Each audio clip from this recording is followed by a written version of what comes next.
mes naudojam elektros generatorių ir matom, kaip įrenginiai dabar rodo. Tai yra nebėra 289-290 su viršum kilovatų. Tai yra dar kartą parodo, kad įrenginiai rodo teisingai ir buvo užfiksuota YouTube įkelti įrašai, kuriuose ir fiksuojama, kad Badauskai valdo visą trifazę elektros mano laidą ir vyksta elektros vagystė toliau. Atjungus mums elektrą, gatvėje vis tiek fiksuojame elektros vartojimas, tai yra išjungus net kirtiklį, vis tiek elektros skaičiukas neišsijungia. Tai yra lygiai tas pats, kas ir rugsėjo 23 metų rugsėjo 14 dieną buvo nufilmuota, lygiai taip pat, kad mirksi lemputės, vyksta vartojimas, nors kirtiklis išjungtas ir namie mes neturim elektros. Tai yra Badauskai patys prisijungdami ir prie serverių, policijos, ministerijos, elektros energijos serverių, patys atsakinėja į skambučius ir laiškus. Paskambinu šiandien į energetikos ministeriją, pasakė, mes nieko nežinom, tai yra kažkas naujo.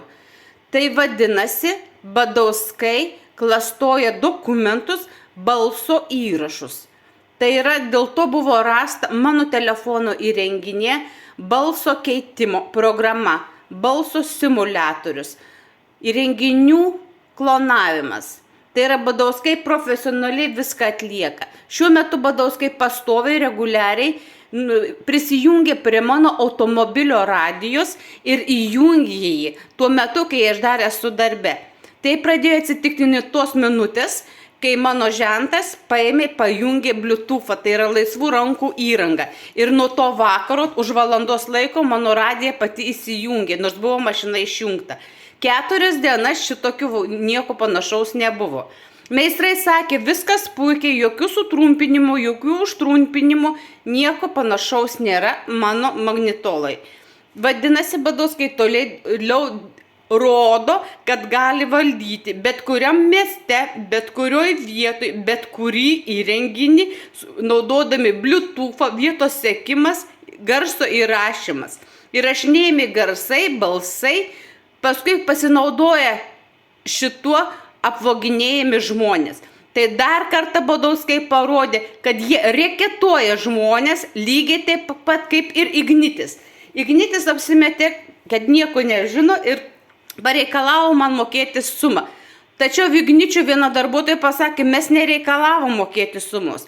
Tai kas pareikalavo tą sumą sumokėti? Kur dingo sąskaita 120 eurų, beliko sąskaita 90 keli ten eurai už elektrą.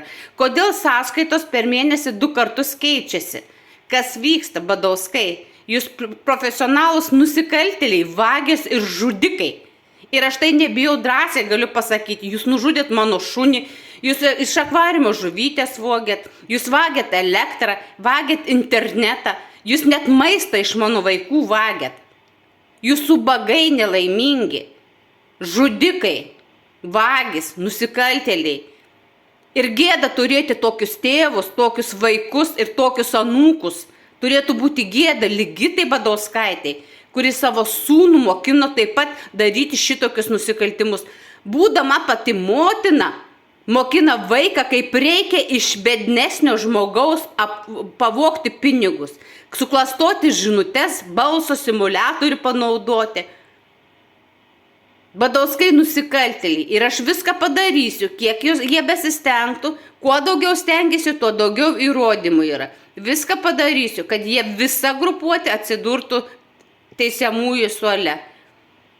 Aš kantrėsiu.